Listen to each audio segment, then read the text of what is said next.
안녕하세요.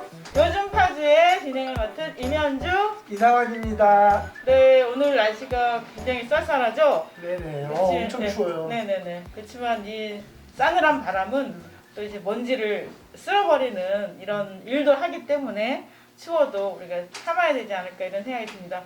오늘 특별한 손님을 모셨습니다. 두 분 직접 소개하실까요? 네, 안녕하세요. 네, 파주에서 유튜브 시청자 여러분 반갑습니다. 네. 저도 가끔 봅니다. 저는 이름은 강봉구라고 하고요. 파주 시민 참여연대 8월 28일 날 저희가 비상대책위원회에서 회원들이 임시총회를 통해서 대표를 선출했는데요. 거기서 상임 대표로 선출된 강봉구라고 합니다. 반갑습니다. 네, 반갑습니다. 예, 저는 공동대표를 맡고 있는 최석진 신부라고 합니다. 반갑습니다. 반갑습니다. 네, 지금 코로나가 아주 극성인 관계로 이렇게 지금 파주도 하루에 20명씩 어느 날에 30명도 네. 막 확산되고 있더라고요. 그래서 음성 전달에 약간의 애로는 있겠지만 여러분 양해를 해주시고 귀를 쫑긋해서 들으시면 들리지 않을까 이런 생각이 듭니다. 파주시민 참여연대 비상대책위원회를 모시고 얘기를 나누게 된 거는 파주시의 위탁과 관련해서 파주시 민주시민교육센터의 문제를 우리 시민의 입장에서 한번 검토해 보고자 해서 모시게 된 것입니다. 우선은 우리가 눈에 이렇게 말씀을 파주 시민 참여연대가 어떤 단체고 어떤 히스토리를 갖고 있는지를 조금 먼저 들어보고 이렇게 이야기 나누면 좋겠어요. 우리 최 신부님이 초창기부터 같이 함께한 걸로 알고 있는데 잠깐 부탁드려도 될까요? 네. 예, 파주 시민 참여연대는 4년 전에 저희 파주 시민들이 세월호 진상규명의 그 활동을 하면서 파주시에서는 적어도 이런 일들이 일어나면 안 되겠다. 우리 시민들이 우리 사회 또 파주시 정치에 관심을 가지고 함께 참여해서 적어도 우리가 살고 있는 이 지역만큼은 조금 더 시민 민주주의가 또 시민이 주인되는 그런 사회가 될 수 있도록 우리가 활동을 하자 해서 함께 이제 창단을 했습니다. 그리고 지금까지 이어져 오고 있습니다. 네. 그러니까 파주 시민들이 이제 세월호를 통해서 모였던 시민들이 이 힘을 파주시의 발전, 파주시의 민주 시민들의 역량을 강화하고 또 연대하고 서로 돕는 이런 일을 하고자 해서 만든 걸로 알고 있거든요. 벌써 4년이 됐네요. 네네. 네, 그렇게 좋은 취지로 만들어졌는데 최근에 조금 이렇게 좀 불미스러운 일들이 좀 있었어요. 그런 것들도 좀 우리 대표님께 좀 들어볼까요? 어떤 것 때문에 좀 이렇게 좀 논란이 있는 건지. 예. 그 어디서부터 말씀드려야 될지 잘 모르겠는데 최근 아마 이제 소문이나 언론을 통해서 아시는 분들은 파주시 민주시민교육센터 이야기를 많이 들으셨을 겁니다. 그러니까 저희가 비상대책에 선출된 운영위원들하고 공동대표단이 또한 회원들이 파주시청에서 거의 한 6주, 7주 이상 제가 파주시 민주시민교육센터 위탁 해지를 청구하는 그런 1인 시위를 지속적으로 벌였었는데요. 그걸 벌이게 된 이유는 기본적으로 파주시 민주시민교육센터가 비정상적으로 운영이 되고 있다. 그리고 지난 3월에 파주시와 그다음에 파주 시민참여연대가 계약을 통해서 파주시 민주시민교육센터 위탁을 받았거든요. 그래서 운영하는 과정에서 여러 가지 불미스러운 사건들이 발생했고 음. 그 대표적으로는 뭐 말씀드릴 수 있는 거는 그 사무국장으로 채용되었던 사무국장과 그다음에 그 간사 두 분이 직원으로 채용이 돼서 근무를 하고 있었는데 그분들에 대한 이제 부당한 갑질이라고 표현되는 직장 내 괴롭힘이 진행이 됐었고 그 후에 연이어서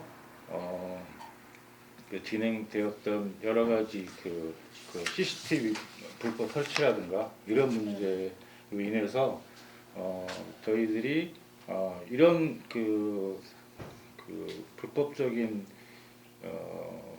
상황이 연출되는 파주시 민주시민교육센터가 좀 그 문제가 있다. 그걸 운영할 자격이 없다라고 이제 판단을 하고 거기에 이제 항의를 하면서 저희가 그런 그 1인 시위를 진행을 하게 되었던 네. 거죠. 네. 그 갑질 논란과 CCTV 그 논란 전에 그 네. 부당해고건이 먼저 있었었잖아요. 네. 그 부분을 최 신부님이 좀 알고 계시나요?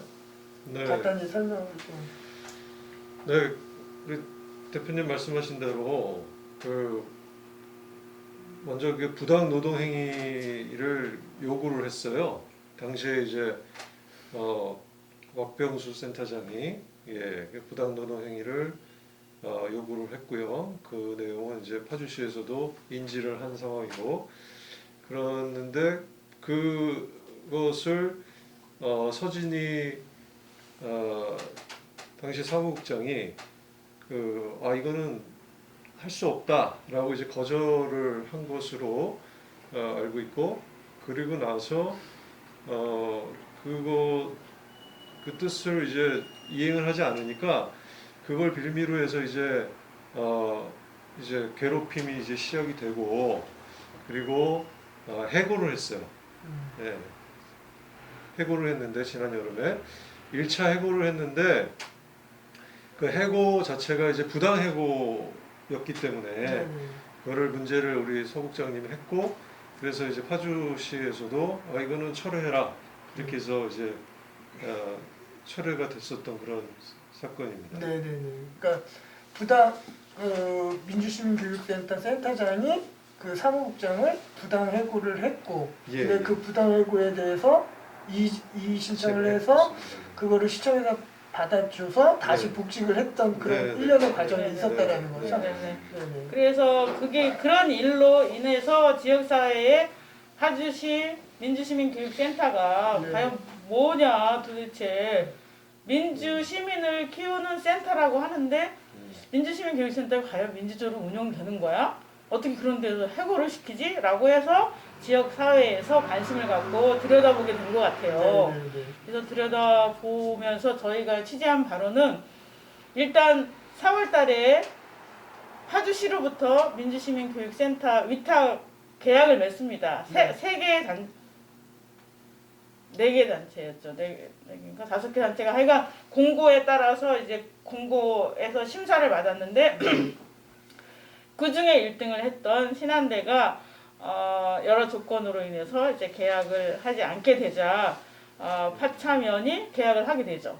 그래서 4월 달에 계약을 하는데 그 아까 얘기했던 부당노동 행위라고 하는 말하자면 민주시민교육센터의 업무 내용과 무관한 사적 조직을 만들 수도 있거나 아니면 사적 이해와 관련된 일을 지시를 하자 이걸 거부를 했고 그걸로 인해서 해고됐죠. 네네. 해고됐는데 파주시로부터 위탁을 받았잖아요. 네네네. 그런데 위탁받은 단체가 어디죠?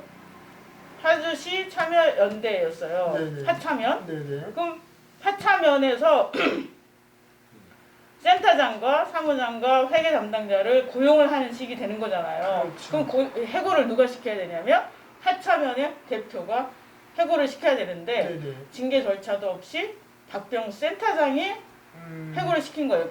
말하자면은 같은 고용 관계에 있는 사람들이 서로 이렇게 자기 마음에 안 든다고 자르게 된 거죠. 그래서 이게 법적으로 보면 하차면에서 징계 절차를 밟고 그 다음에는 징계 해당자가 소명을 하고 네. 그리고 그거에 따라서 징계 결정을 내려야 되는데 이런 절차 하나도 없이 더군다나 하천면 운영이나 이런 과정 없이 센터장이 했기 때문에 문제가 돼서 이제 다시 복직을 하게 된 거죠. 네네. 그런데 이제 그 이후에 네, 그 이후에 또 이후에 논란이.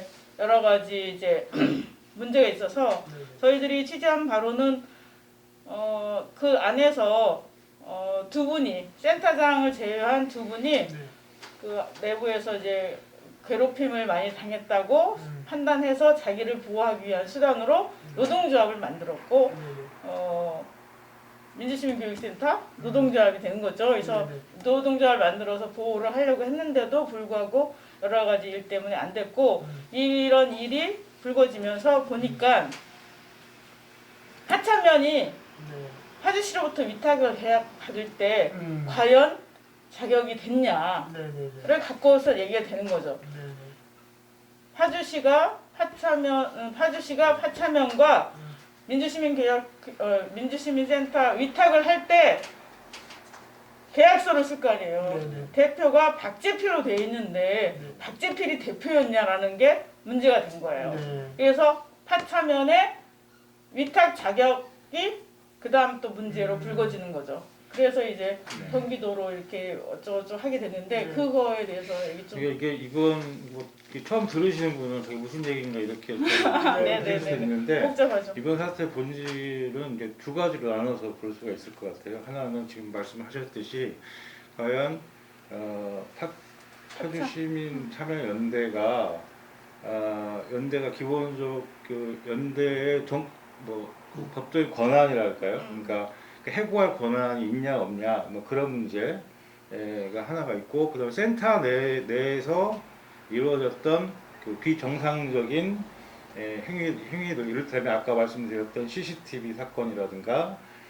아니면 부당 해고 건이라든가 직장 내 갑질이라든가 이런 문제 두 가지가 있는 것 같아요. 그래서 첫 번째 이제 그 아까 말씀하셨던 그 새로운 그 파주시와 그다음에 파주시민참여연대가 계약을 맺을 때 거기가 이제 그 당시에 그 대표가 누구였냐라는 문제가 이제 발생을 하는데요. 그게 발생했던 배경을 좀 말씀드릴 그게 왜 문제가 되는지 좀 말씀드려야 될 것 같아요. 그러니까 원래 저희가 아까 이제 최 신부님께서 우리가 파주시민참여연대가 4년 됐다고 말씀하셨잖아요. 그래서 정관에 의하면 그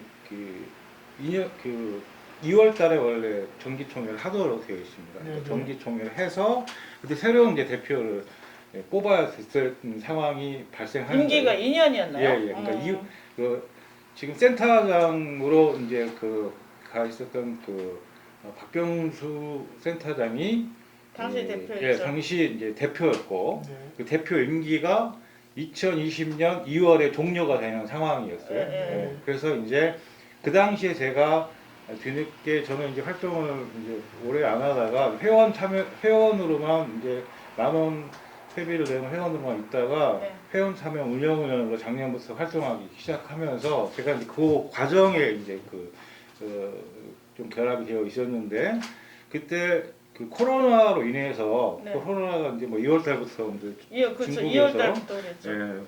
이렇게 시작돼가지고 그때 이제 위기 상황이 닥치면서 원래 2월달에 했어야 되는 총회가 코로나로 인해서 그거를 이제 진행이 안 되고 있는 상황이었고 그 과정에 파주시와 파주시 파주시청이 파참연하고 계약이 3월달에 이루어졌어요. 네네. 계약서를 도장을 찍었어야 되는데 네. 그때 근데 그게 이제 그 대표 교체 시기였기 때문에 네네. 정상적으로 하려면 새로운 대표를 뽑아서 네. 새로운 대표가 계약서를 쓰는 게 맞는 거죠. 네. 아니면은 그 현재 대표가 총회를 안 했으니까 네. 현재 대표가 해도 되잖아요. 그러면 이제 예. 겸직이 되기 때문에 그런 아 식으로 센터장으로 가기 위해서. 네, 그냥 거짓말을 한 거죠. 네, 그러니까 겸직 금지 그 조항이 규정이 있다 있었어요? 보니까 네네네. 이거를 대표를 이제, 하면서 센터장을 하기가 할 수가 좀 없죠. 그러니까 없으니까 네, 그렇게 되면 뭐 총회를 안 거치고 그 네. 박재필 대표라는 그렇죠. 분을 네, 네. 대신 예, 대표로. 이렇게 이름을 해갖고 계약을 네, 맺었다 네. 그 네, 말씀이시네요. 네, 네, 네. 예. 그래서 관행적으로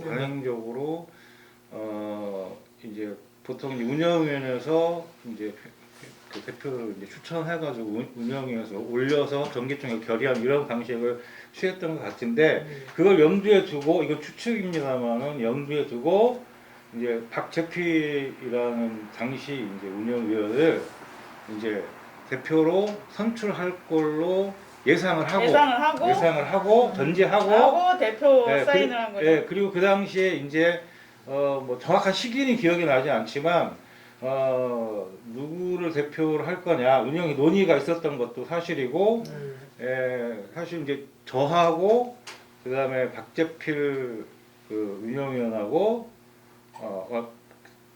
그다음에 그 유근백 공동대표하고 이렇게 세 명이 운영위원 해서 대표로 추천이 됐었는데 네네네. 몇 가지 좀 이제 문제가 있어서 그러니까 저는 중도에 이제 사퇴를 하는 상황이었고 아무튼 그런 시기가 뭐 3월, 4월 이렇게 진행이 됩니다. 그래서 3월, 4월 진행이 되다가 이제 그 총회를 계속 안 할 수가 없잖아요. 왜냐하면 그걸 공개적으로 얘기하진 않았지만 박병수 당시 대표가 그 운영에서 이야기하지 않았지만 아마도 이제 빨리 총회를 열어서 새로운 대표로 왜냐하면 시하고 그렇게 박재필을 계약했기 때문에 아무래도 시에서는 빨리 총회를 열어서 박재필을 대표를 해야 이게 서류하고 맞아 현실로 맞잖아요. 그래서 그거를 아마 요구하지 않았나 싶어요.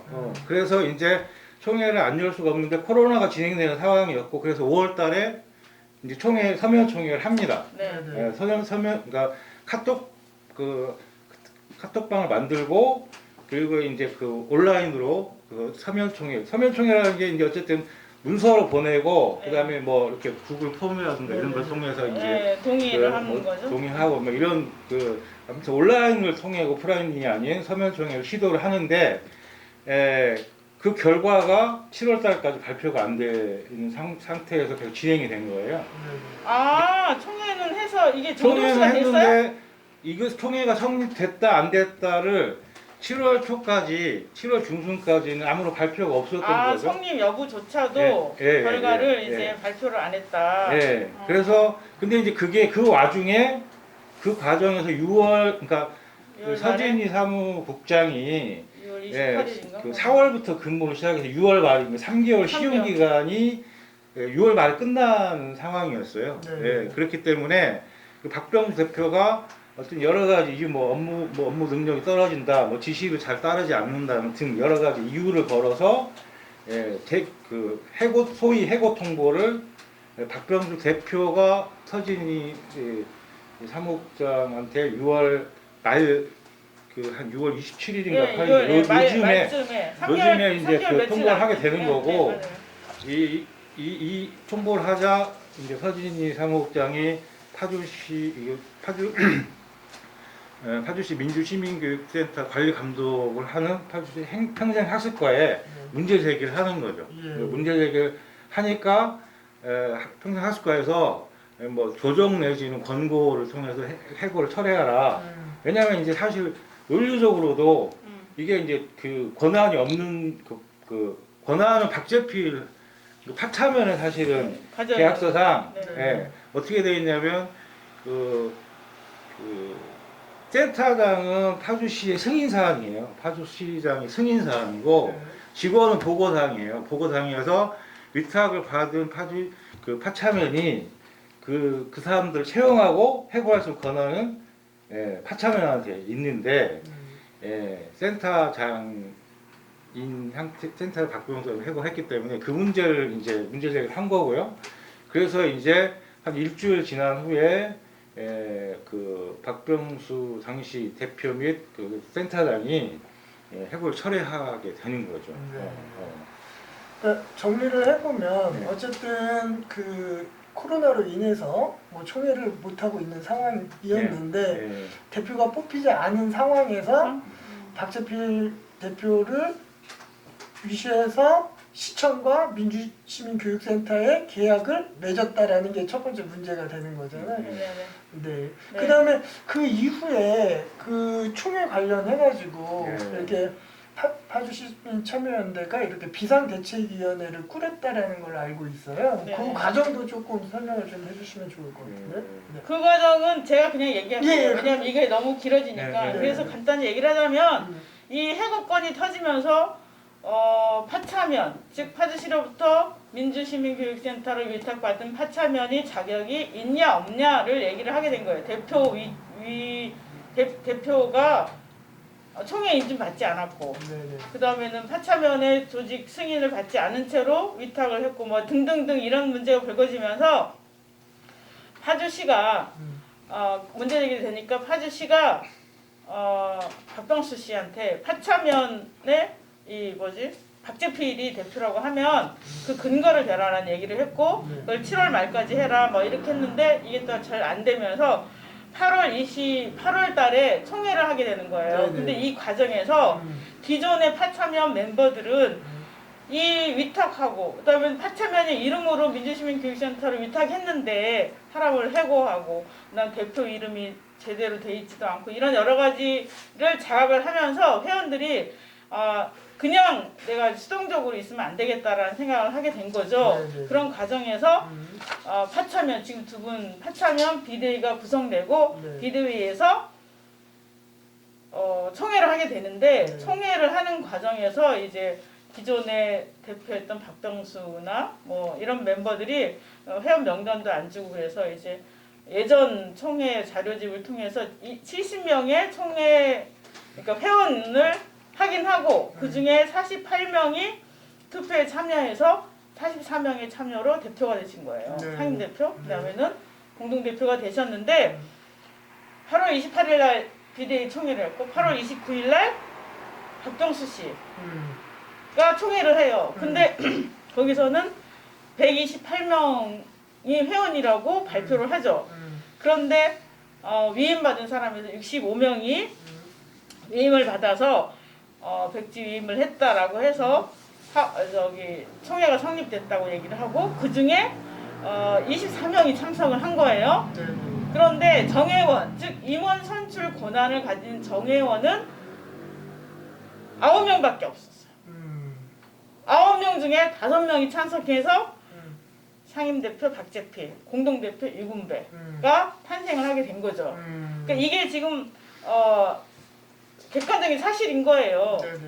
그러니까 정회원은 그 임원 선출하는 권한 3개월인가요? 네네. 네, 정해운 기준이 3개월? 네네네. 네, 회비를 회비 납부하고 납부하고 3개월. 그런데 회비를 납부하고 3개월 이상 지난 정회원이 9명. 정회원이 그날 총회에 참가한 정회원이 9명밖에 없었다는 거예요.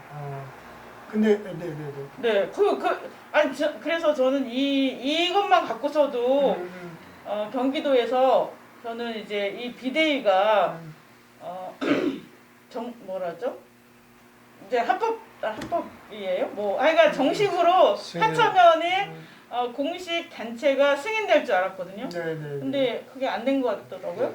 그 9명 중에서도 5명은 비대위였어요. 네. 비대위원들이 거기를 들어가 있었던 거예요. 비대위였습니다. 그래서 저희는 투표를 자체를 거부를 했고, 네. 그리고 뭐 전혀 뭐 정회원 숫자도 공개하지 않고, 예, 뭐 회원 명부는 고사하고, 뭐 이런 것들이 모두 다 그야말로 감춰진 상태로 본인들이 그 하고자 하는 방향대로 목적대로 네. 그렇게 진행이 됐었고요. 그리고 거기에 대부분 참여했던 분들 가운데는 또 서로 이제 그 개인의 어떤 그런 친분이나 관계를 가지고 이렇게 사람들을 끌어들인 거죠. 네, 끌어들인 것으로 보이는 그런 일련의 사람들이 그 비대위의 그런 여러 가지 그 질문에 대해서 문제 제기나 이런 거에 대해서 막 공격을 하고, 네. 거기 그 회의록은 남아 있나요? 회의록은 그쪽에 있겠죠. 근데 그분들이 영상으로는 갖고 있죠. 네, 영상으로는 저희가 녹화를 했기 때문에 네. 그 영상 근거 영상들은 있습니다.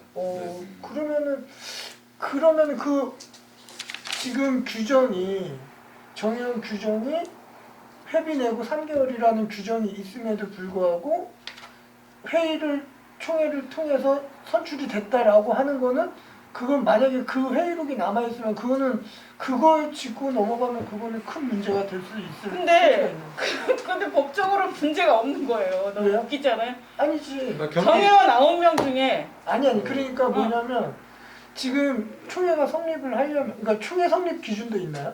그렇죠. 가반 참석. 아니 그러니까 정원이 제적이 몇 명이고 거기에 몇 명이 출석을 해야 되고 그렇죠. 거기에 지금 그 얘기했잖아요. 128명. 예, 과반이 참석해야죠. 아니면 위임장을 보내거나 그럼 128명이 과반이 몇 명이에요? 64명이죠. 65명이 참여를 했어요.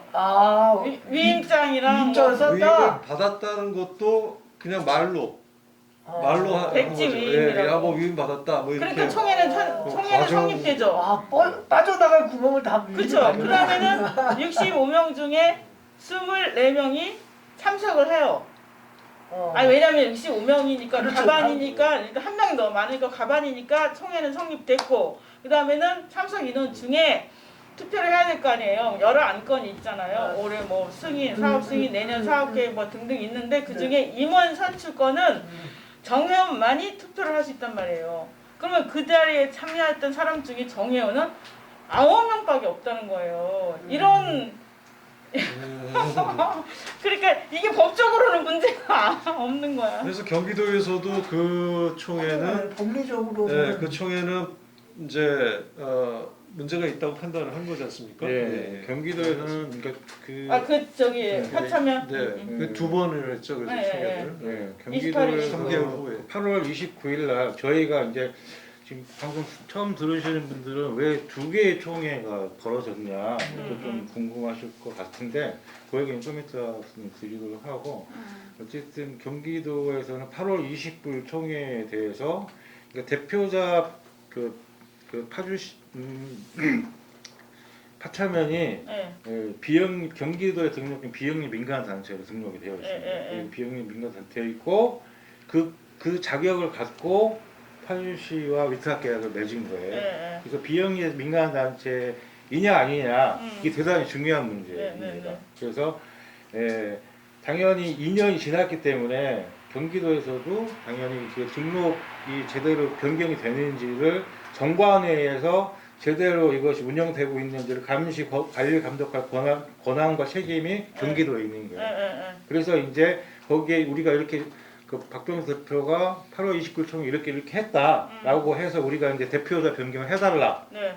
그리고 당연히 이제 박재필 대표를 상임 대표 뽑았으니까 변경해달라고 경기도 요청을 했고 경기도에서 그걸 받아들이면 파주시에서는 당연히 그걸 근거로 해서 그 단체를 인정하게 되는 이제 거죠. 변경한 거를 이렇게 인정을 하도록 되어 있는데 경기도에서 그거를 등록 변경을 받아주지 않은 거예요. 그러니까 받아주지 않은 이유는 이제 경기도의 판단 기준은 그렇습니다. 통화를 해보니까 경기도는 정관에 그 자기들은 뭐 이게 옳으냐 그르냐를 따지는 게 아니라 정관에 맞도록 총회가 이루어졌는지 그것만 따진다는 거예요. 그래서 그런데 이제 그래서 경기도에서 다 회원들한테 전화를 해가지고 정회원이 맞냐 아니냐 확인했습니다. 그 확인한 건 일반적인 경우 확인을 안 했을 텐데 그렇죠. 저희가 이제 문제 제기를 했어요. 하니까. 이 총회는 문제가 있다 문제 제기를 했고 저희는 이제 8월 28일 날 총회를 저희가 해서 제가 이제 상임대표를 뽑혔으니까 저희는 또 저희 나름대로 저희를 인정해달라고 그렇죠. 요구를 한 거죠. 그런데 이제 둘 다 반려가 된 상태예요. 그러니까 저희가 반려된 이유는 거기에 이제 서류 목록에 보면 뭐 직인 이런 게 있어요. 정관에 그냥 정관을 제출하면 안 되고 정관에 보면 이제 간인이 찍혀져 있어야 되고 뭐 여러 가지 도장이 찍혀져야 되는 부분의 서류가 제출돼야 되는데 저희는 사실 도장을 훔치지 않고서는 그 도장을 그래서 저희가 이제 우리가 합법적으로 임시를 통해서 우리가 뽑혔으니까 도장하고 내용 증명을 보냈죠. 그래서 어쨌든 저희는 그런 이유로 반려가 됐고 박병수 그 센터 대표가 제출한 거는 뭐 그것도 저희가 정보공개를 요청했는데 그 경기도에서 그 공개할 수 없다라고 나와 있어요. 그러니까 어떤 사유로 해서 반려를 했는지를 좀 공개해달라고 요청을 했는데 근데 공개를 안 해주시더라고요. 예. 그런데 그 대충 이제 내용은 추론하는 내용은 뭐냐면 그쪽에서 이유는 한 가지였어요. 그쪽 반려한 거는 그 총회 그 원래 한 달 며칠 전에 고지하도록 일주일. 10일 전인가요? 네네네. 예, 그렇게 돼 10일인가요? 있거든요. 아, 예. 보통 일주일. 근데 8월 29일 날 임시총 총회를 8월 맞아, 29일 날 맞아. 총회를 했는데 8월 25일 날 가입한 회원이 그날 등록이 돼서 총회에 참여한 게 네네. 밝혀진 거예요. 네. 그래서 그게 문제가 있다. 네. 10일 전에 고지를 했어야 되는데 이 사람은 회원 자격이 있으려면 11일 전에 총회 가입을 10일 전이 하고. 8월 19일 이전에 가입을 했어야 되는데 그 이제 뭐 가입일 이런 거 다 조사해 보니까 아닌 사람들이 있더라. 네, 그래서 이거는 정관에 위배되기 때문에 니네 등록을 허가해 줄 수 없다고 경기도에서 판단을 내린 거죠. 네. 예. 그래서 그러니까 8월 28일, 8월 29일 때 두 개의 총회 다 안 되는 걸로 반려했고 그 이후에 이제 다시 총회를 하는 거죠. 근데 이제 그 얘기는 좀 드려야 될 것 같아요. 왜 두 개의 총회가 있을 수밖에 없었는가? 그 언론에서는 사실은 뭐 자기 다툼 하는가 그냥 둘이 그걸 그 시민 단체에서 민주시민 뭐 그런- 교육센터를 그런 문제- 먹으려고 한다. 뭐 막 이런 그런 얘기 소문도 있었죠. 들리고요. 뭐 여러 가지 밖에서 보는 시선을 좀 싸늘할 수 있는데 그 왜 그럴 수밖에 없었는지에 대한 좀 얘기가 좀 필요할 것 같긴 해요. 예. 그래서 간단히 말씀드리면 그 사실은 법적으로 저희가 법률적 임시총회를 하기 전에 법률적 검토를 사실 했습니다. 법률적 검토를 해서 과연 그 임기가 만료된 대표가 네. 소집하는 총회가 문제가 있는지 그 부분하고 그 다음에 이제 임시총회를 성립하려면 어떻게 해야 되는지 예, 그거를 저희가 이제 법률적 검토를 해서 저희는 나름대로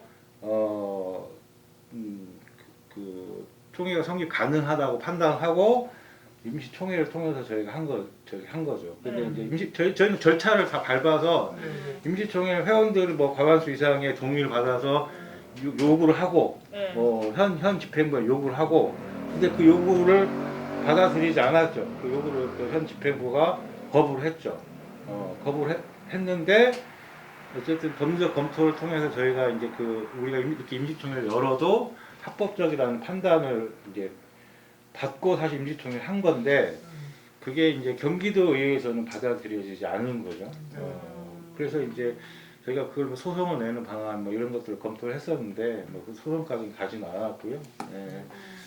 그래서 이제 사실은 저희가 임시총회를 할 수밖에 없었던 거는 아까 말씀드렸듯이 7월 그러니까 서진희 사무국장이 6월 말에 해고가 되고 근데 사실은 서면총회는 그 전에 서면총회가 5월 달에 시도가 됐는데 사실 서면총회 했는데 금방 나오잖아요. 그 결과가. 네, 근데 발표가 근데 7월 10일까지 그 결과를 아무런 과정 뭐 카톡이든 뭐 문자든 그 어찌든 얘기를 안 하는 거예요. 근데 서진희 사무국장 문제가 터지니까 회원들 쪽 관심을 좀 갖게 됐고 사실은 네, 그전에는 무관심했다가 예, 관심을 갖게 되면서 이제 그 문제 제기를 한 거죠. 총회 어떻게 됐냐라고 회원 질의를 하니까 그때서야 이제 회원 질의를 받고 나서 답변이 이제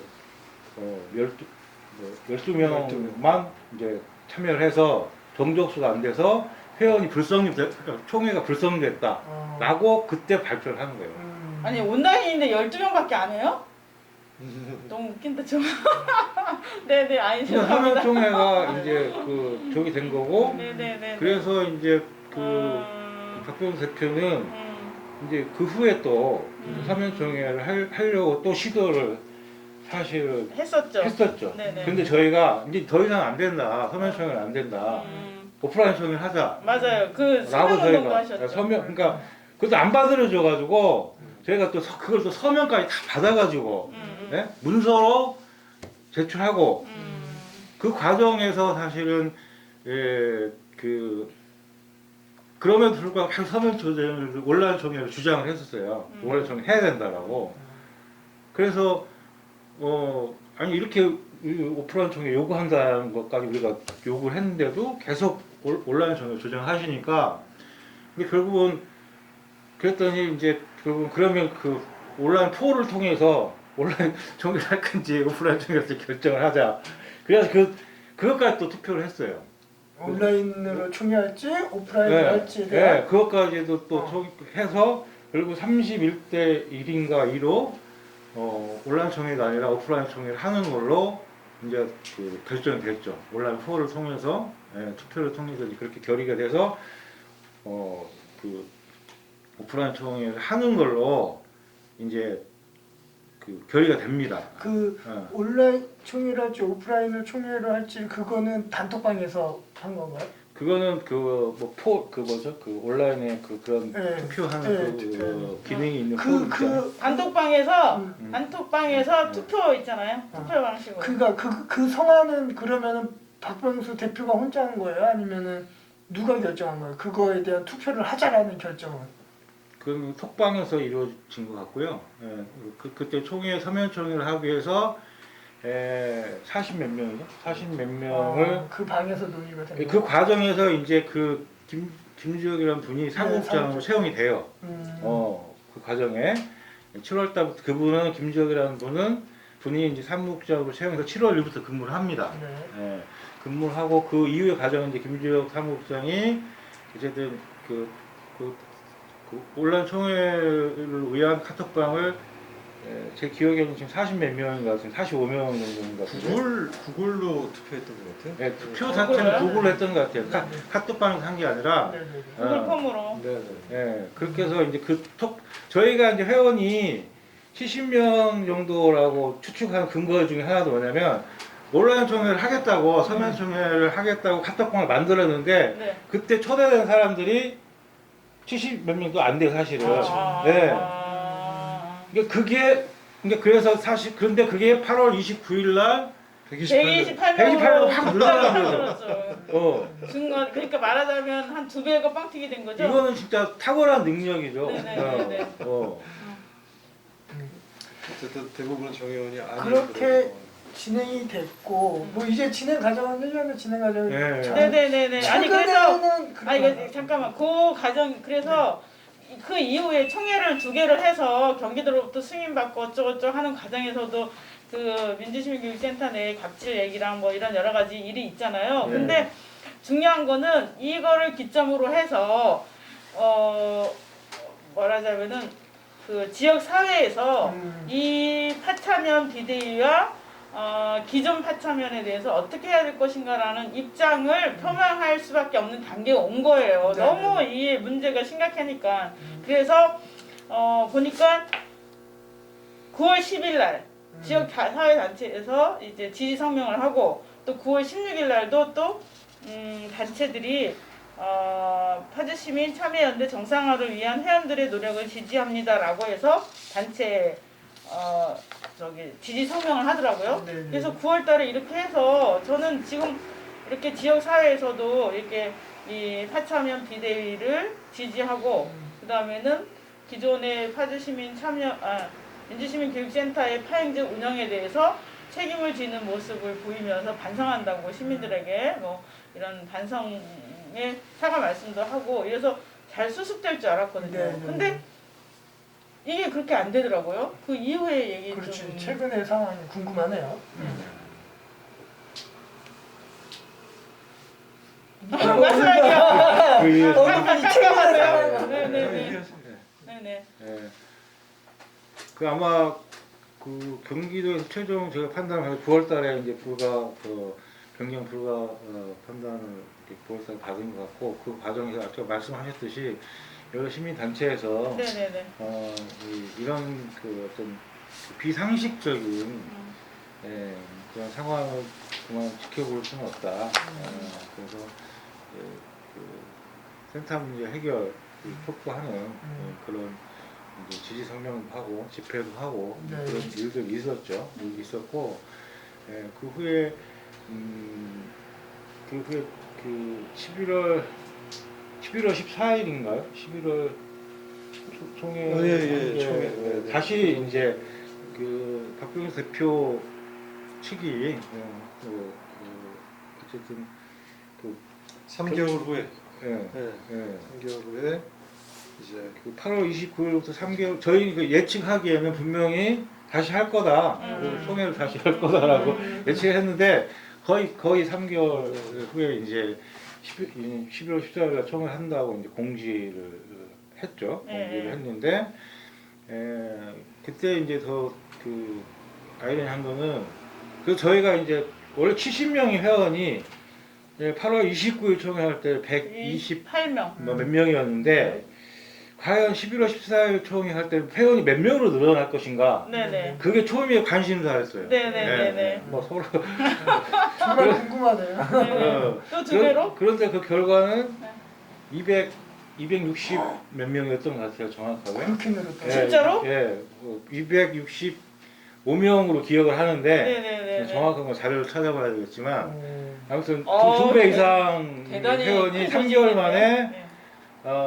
파주시민 참여연대가 유사일에 이렇게 회원이 많이 증가한 거는 다 그 박병수 대표님이 저기 아닌가 그러게요. 그런 대단하시네요. 생각이, 훌륭하신 분이네. 네, 듭니다. 네네. 뭐 엄청난 회원들이 뭐 본인이 주장하기에는 본인이 이렇게 그 좀 고통받고 이렇게 파주에서 어려움을 당하는 걸 알고 자기를 도와주기 위해서 여러분들이 이제 이렇게 했다고 도와주셨다 하는데 그 제보에 따르면 뭐 부산 뭐 경상도 지역에서 오신 분들도 있고 심지어는 뭐 제주도에서 오셨다는 그런 이제 그 제보도 있긴 하던데 그건 확인할 전국적으로 수는 없지만 발전했네요. 아무튼 전국적으로 뭐 이거 뭐 그분 주장에 의하면 지지자에서 이렇게 회원 가입을 했다라고 하는데 어쨌든 11월 14일 총회 때는 265명 정도, 260여 명의 회원으로 총회가 성립된 걸로 그렇게 이제 그때 총회 안건은 뭐였어요? 그때 똑같이 대표 예. 선출? 예. 그럼 그때 인정을 못 대표는 누가 받았으니까. 된 거예요? 박재필. 박재필. 응. 그 당시에 대표 그 결과는 그 11월 14일 총회 결과는 박재필 상임 대표, 그다음에 유근배 공동대표, 공동대표. 그다음에 박병수 운영위원, 그다음에 감사도 뽑았던가요? 감사 네, 감사도 뽑은 걸로 알고 감사도 걸로 알고 뭐 파주분이 아니고 뭐 다른 어디 어떤 경기도 분이라고 들었는데 음. 그분 감사 뽑고 뭐 이렇게 이제 해서 진행이 음. 돼서 그 후에 이제 그분들이 이제 그 경기도에 다시 그 등록 변경을 해달라 대표자 등록 변경 신청을 경기도 했고 최근에 근데 저희는 그 총회가 문제가 있다. 네. 총회가 적법하지 않고 불법이다라고 하는 거를 저희가 이제 임시총회 11월 14일 임시총회 무효 확인 소송을 제기한 상태입니다.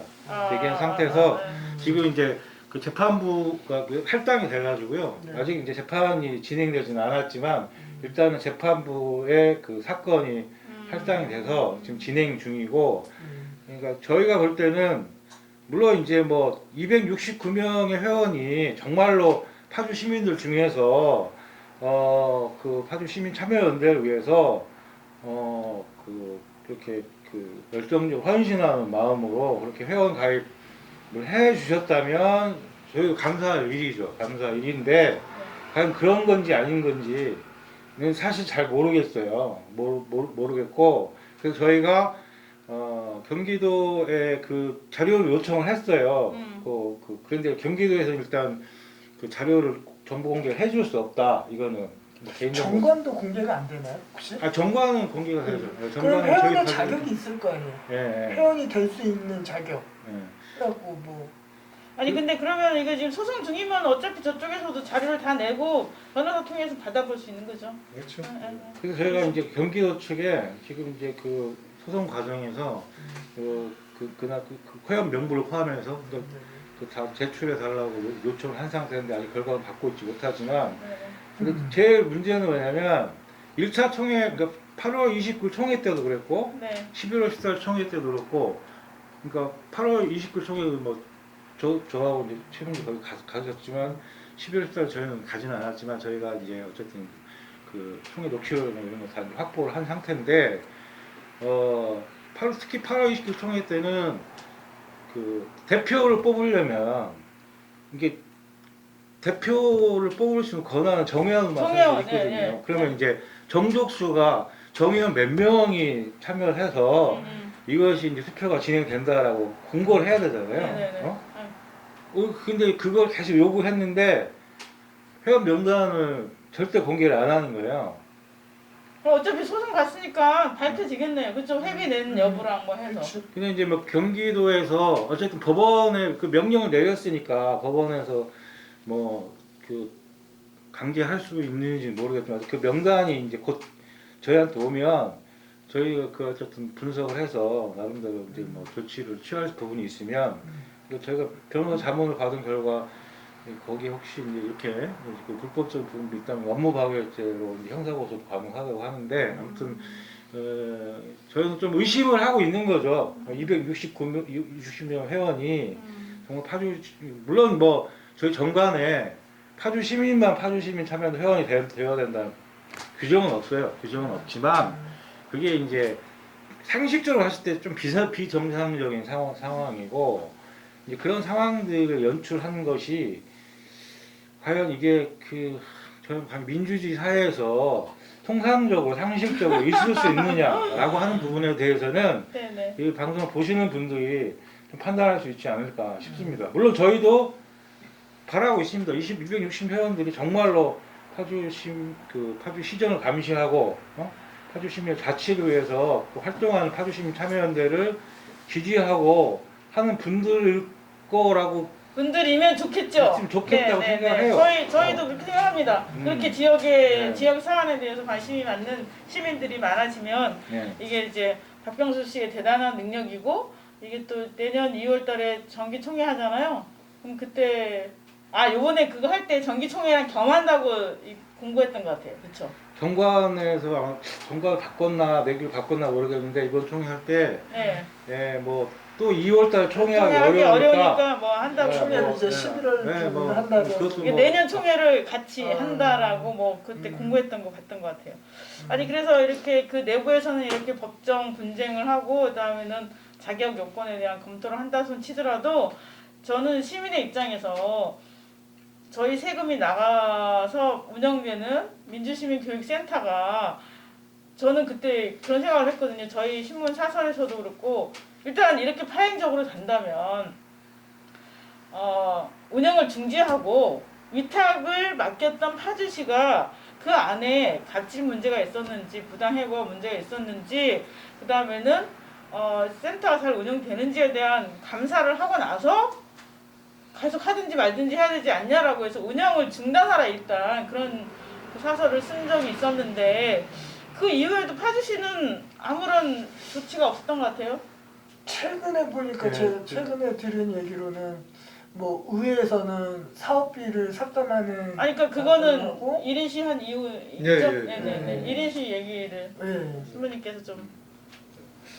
그래서 저희가 그 파주시민 참여연대의 정상화를 위한 그 방법으로서 이제 민주시민교육센터의 문제를 이제 저희가 해결하려고 했었고, 그래서 그런 이제 파주시민 참여연대의 그런 비정상적인 그런 또 불법적인 그런 총회들 이런 것들을 다시 바로잡고 기존에 함께 했었던 정회원들을 통해서 우리가 새롭게 쇄신을 하려고 하는 그런 노력을 기울이는 한편 또 파주시에서 그 관리 감독 책임이 있는데 네. 실제로 여러 가지 그 불법적이고 비민주적인 그런 운영과 그리고 그 직원들에 대한 민주시민교육센터의 직원들에 대한 부당 노동 행위들, 그리고 직장 내 괴롭힘 이러한 내용들이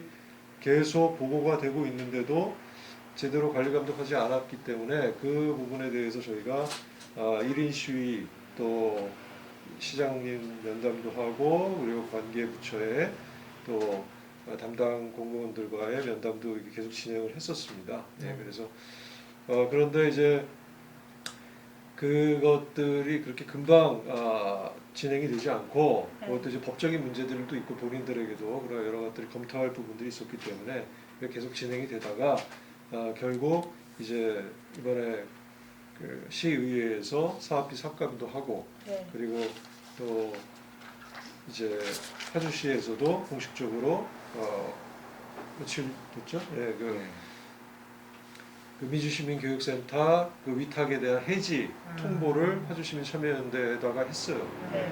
네, 지금 그런 상황입니다. 네. 네. 네. 그러니까 지금 위탁을 해지하면은 지금 그러면은 일단 운영이 중지된 거고 정리를 해야 되는 거죠? 아니 이제 2달 정도의 유예 기간을 어. 이제 갖게끔 돼 있어서 네. 네. 그래서 그걸 이제 그 확실하게 해지가 되는 거는 이제 앞으로 내년 한 2월경이 돼야 2021년 2월에 예, 이제 확정이 될 것 같고요. 지금 그 사이에 이제 어떤 변화가 있을 수도 있기 때문에 네. 저희도 민주시민교육센터에 대한 운영에 대해서 우리 스스로도 이건 자격이 없다. 예, 라고 이제 스스로 또 저희도 판단이 되고 그래서 더 나은 그 정말 민주시민 교육을 감당하고 또 진행할 수 있는 파주 시민들에게 유익이 될 수 있는 그런 운영을 할 수 있는 법인에서 맡아서 하실 수 있도록 저희는 그렇게 바라고 있습니다. 네. 근데 참 여러 가지로 씁쓸해요. 이렇게 계약 해지가 됐다라는 얘기도 저도 듣고 그랬는데 또 이 와중에서 또 해고하는 문제가 생겼더라고요. 네. 며칠 됐는데요. 그래서 또 서진이 사무국장을 해고 통보를 했더라고요. 근데 박대필 이름으로요? 네네 아니요 그렇죠. 예. 그랬겠지 이번에는 네. 옛날처럼 그래서 실수를 하진 않겠지. 해고 통보를 했는데 그 해고 통보 내용이 그 신뢰관계가 깨졌기 때문에 다시 이제 회복될 수 없는 그 심대한 신뢰관계 문제가 생겼기 때문에 당신은 해고한다라는 게 주 내용이었어요. 그런데 이게 그 신뢰관계라는 게 관계 안에서 일어나는 일이고 그렇다면은 쌍방이 있는 것인데 모든 책임을 다 그 종사자에게 다 책임을 떠넘기는 거잖아요. 해고는. 예. 본인들은 어떤 사과도 없고, 뭐 정말 어떤 유감 표명도 없이 이제까지 계속 문제를 일으키기만 하고 거기에 대한 사과는 그 사실상 문제를 일으키지 않은 다른 파주시민참여연대 회원들이나 아니면 피해자인 종사자들이 다 지금 그 하고 있는 거거든요. 실제로 지금 파주시민참여연대 지금 박병수, 또 유금배, 박재필, 또 김준혁 뭐 이런 지금 그 실권을 갖고 있는 이분들은 전혀 회원들에게조차도 사과 한마디 한 적이 없습니다. 네. 이런 상식이 없는 사람들이 민주시민교육센터를 계속 운영하겠다. 네. 또 파주시민참여연대를 계속 관리하겠다, 활동하겠다. 이것은 참으로 받아들이기 어렵고요. 네. 저희도 이 파주 시민으로서 제대로 이런 모든 그 시민 민주주의가 정상적으로 잘 작동할 수 있도록 하기 위해서 함께 우리 시민분들도 관심 갖고 참여해 주시기를 저 끝으로 한 가지만 그러니까 지금 그간에 많은 좀 이견이 있고 논란이 있었잖아요. 예. 근데 혹시 그쪽 비대위 분들이랑 기존의 부분들이랑 혹시 소통을 해보신 적은 있으신가요? 저는 항상 이 문제를 들을 때마다 그런 게 있었나가 되게 궁금하더라고요. 혹시 어떤가요? 강 대표님이 글쎄요, 수고 예. 많이 하셨죠. 그 어쨌든 그 중간에서 네. 그 좀 소통하고 연결하고 합의하고 뭐 이렇게 하려고 하는 노력들이 없지는 않았다고 아. 생각이 들어요. 네네. 그런 노력들이 있었지만 뭐랄까요? 너무 극명하셨. 그 거짓말을 낳고 결국 그 거짓말을 또 회피하기 위해서 또 거짓말을 하게 되는 게 악순환처럼 처음에 저는 이제 그런 과정을 겪었다고 생각해요. 박병희 대표의 거짓말이라고 하는 어떤 지역 신문에 시리즈 기사도 좀 실렸지만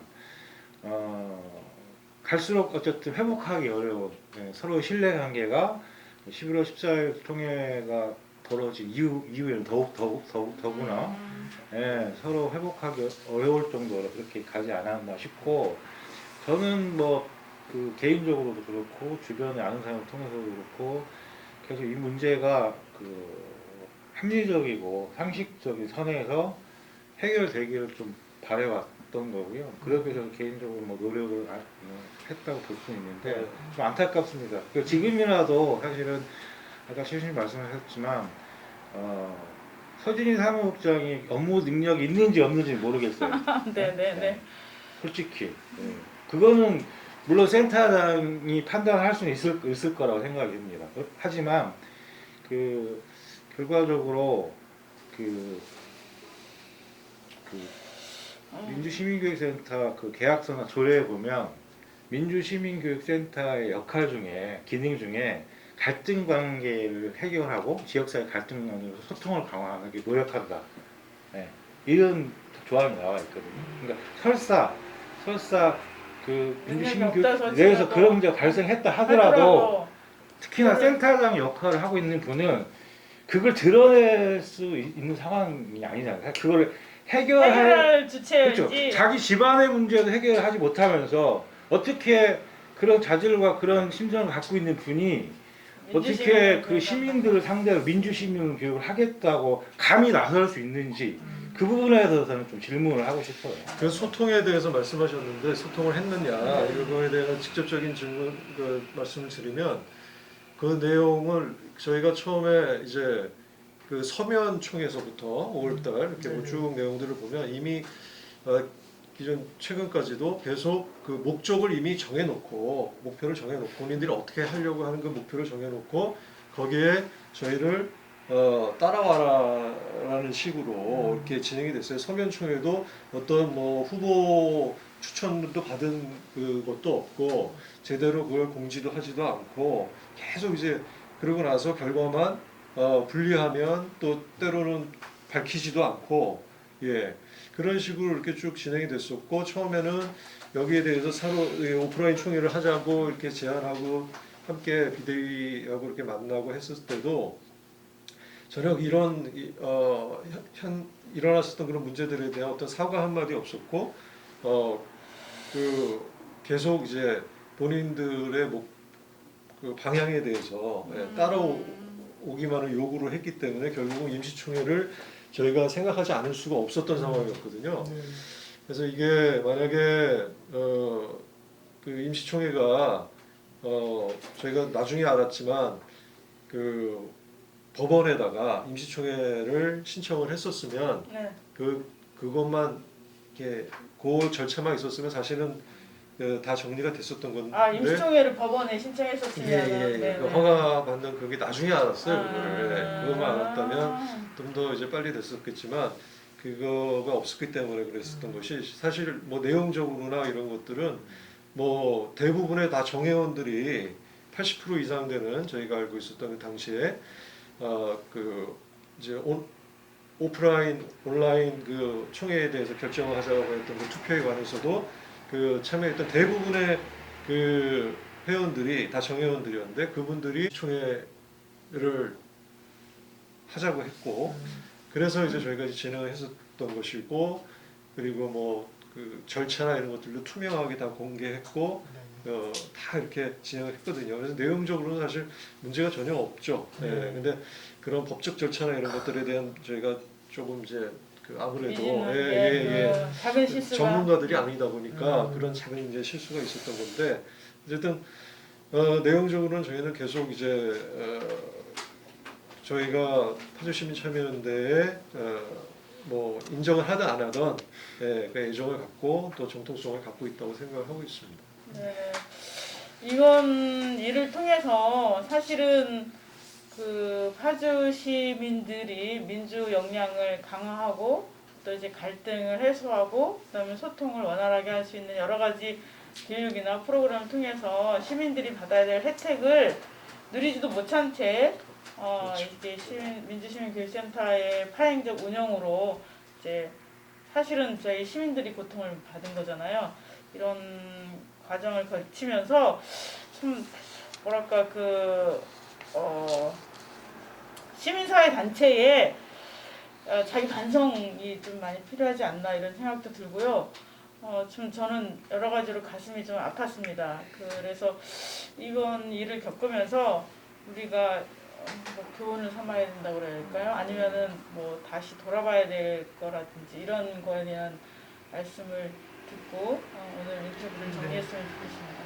한 가지 좀 마지막으로 드리고 싶은 게 사실 이제 얘기하다 보니까 저희 이제 내부 문제가 주로 많이 얘기가 된 것 같은데 네. 사실은 저희 회원들이 좀 이렇게 적극적으로 좀 나서고 발언을 하게 된 거는 네. 사실 저희는 그 서진희 사무국장이나 그 전에 이제 그 결국은 그분도 정신과 치료하고 내과 치료를 병행해서 받다가 그 고통스러운 상황을 견디지 못하시고 사실 퇴직을 하셨는데요. 두 분이 겪으셨을 그 고통이랄까, 그 고통에 공감을 하고 미안하고 함께하지 못하는 부분들에 대해서 안타까워를 하셨고 그것 때문에 많은 연대들을 좀 하셨을 거라고 생각이 들어요. 그러니까 아까도 말씀드렸지만 사실 서진희 사무국장 같은 경우는 그분이 채용할 때 저도 사실 심사위원회 들어가서 있었던 사람 중에 한 사람인데 아주 정말 우수한 성적으로 우수한 점수로 이렇게 채용되신 분이 갑자기 이제 뭐 업무 능력도 없다, 뭐 지시도 잘 안 따른다 이러니까 저 개인적으로 그걸 납득할 수도 없었고 계속 반복되는 일이에요. 예. 사실은. 그리고 그 후에 그분들이 직장력 제가 당해보진 않았지만 얘기를 들어보면 뭔가 그분들이 결과는 얼마나 힘들었으면 저 퇴직했을까 싶어요. 네네네. 서진 그 사무국장은 회계 담당하신 본인 분이 때문에 퇴직을 그렇죠. 본인이 어쨌든 문제 제기를 했고 그리고 계속 문제 제기하는 과정에서 어쨌든 자기 마음으로 얼마나 본인도 그만두고 싶을까 싶습니다. 왜냐면 그 스트레스라고 하는 게 엄청 맞아요. 나겠죠. 그럼에도 불구하고 버티고 지금 문제를 해결하러 여기까지 사실 왔는데 그분이 지금도 겪고 있는 가끔 이제 통화를 하고 이렇게 하는데 정신적으로 많이 힘들어하시고 그리고 계약 해지된 상태로 또 2차 해고 당하고. 또 그렇죠. 또 2차 가해가 이루어진 셈이죠. 그러니까 네, 두 번째 2차 또 해고. 그분을 또 해고를 했다라고 하는 거는 정말 그 약자에 대한 폭력이죠. 네, 폭력이자 배려가 너무 없는 거 아닌가. 그래서 두 분에 대해 이거 방송 보시는 분들이 얼마만큼 그분들의 아픔과 상처에 공감을 하실지는 잘 모르겠어요. 하지만 그 직장 내 괴롭힘이라고 하는 거 물론 박병수 센터장은 괴롭히지 않았다고 주장을 합니다. 주장을 하지만 피해자인 그 두 분, 특히 이제 서진희 사무국장에 대해서 좀 저는 되게 안타까운 마음이 있고요. 그분이 좀 이렇게 이 과정을 통해서 좀 잘 극복하고 파주에서 그분 사실 이것 때문에 서울에서 또 이사까지 오신 분인데 공교롭게 이사 온 날 해고를 당하셨어요. 그런가요? 이사 집 나르는 날 그 해고를 통보를 받으셔서 어떻게 보면 참 상징적인 상징적이죠. 그래요. 상징적인데 네. 그분이 파주에서 잘 정착해서 이렇게 시민사회와 같이 성장할 수 있었으면 하는 좋은 그런 바람을 가지고 있고요.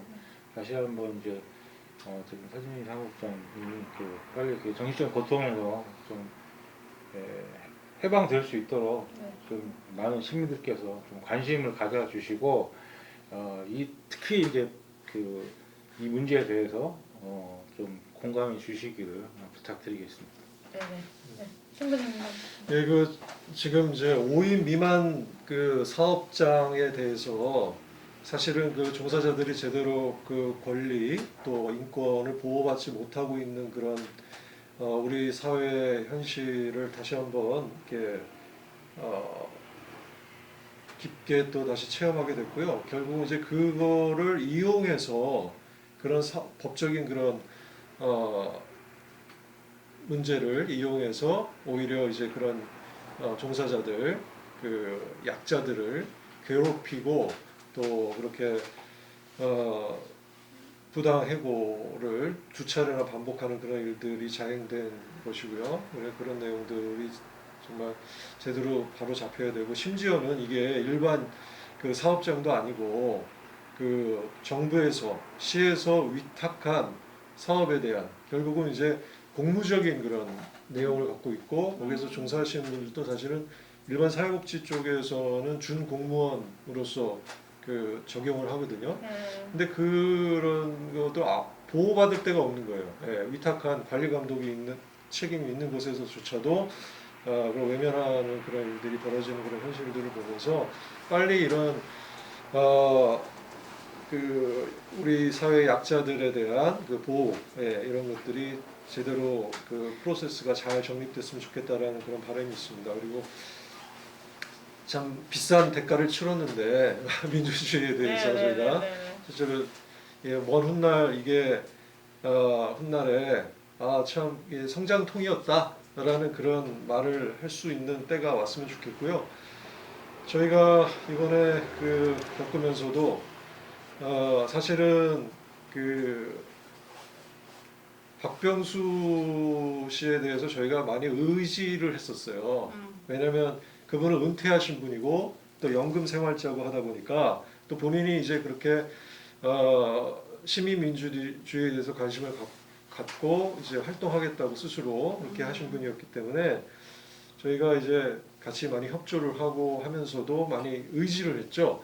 그러다 보니까 그 전부터 사무장들을 본인 뜻에 안 맞으면은 수차례 이렇게 막 해고하는 그런 일들이 벌어졌었는데, 파주시민참여연대 안에서 그때도 항상 저 사람은 무능하다, 저 사람은 인성에 문제가 있다, 뭐 이런 식의 여러 가지 논의를 가지고 문제 제기를 하면서 사람들을 갖다가 이렇게 자른 거죠. 네.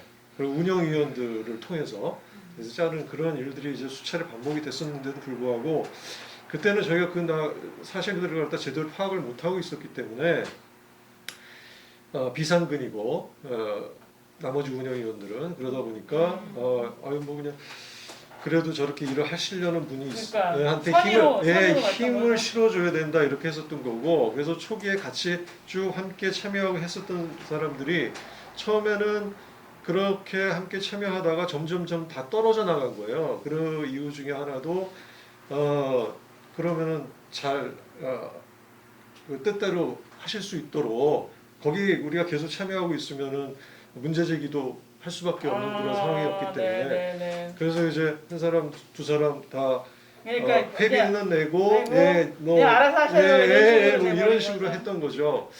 그러다 보니까 결국 이제 이런 최악의 상황까지 오게 된 것이라 돌이켜 보면 우리가 어떤 이런 좋은 일을 계획하고 함께 단체를 구성하고 이렇게 운영할 때 천천히 가더라도 정말 철저하게 민주적인 방법으로 가야 된다.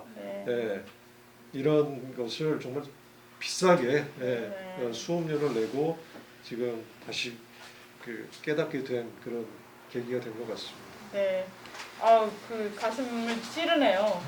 천천히 이렇게 예를 들면 효율이나 능력이나 아니면 속도, 성과 이런 것을 앞세우지 말고 천천히 가더라도 민주적인 과정과 절차와 합의 과정을 거치지 않았던 거에 대한 뭐랄까 죗값이라고 해야 되나요? 지금 이 분쟁이 그런 것 같은데요. 이 과정을 통해서 파주 지역의 민주시민 사회와 파주시의 시민들이 민주적인 역량이 좀 강화되는 어떤 예로서 우리가 공부할 수 있는 날이 오기를 기대해 봅니다. 긴 시간 내주셔서 감사하고요.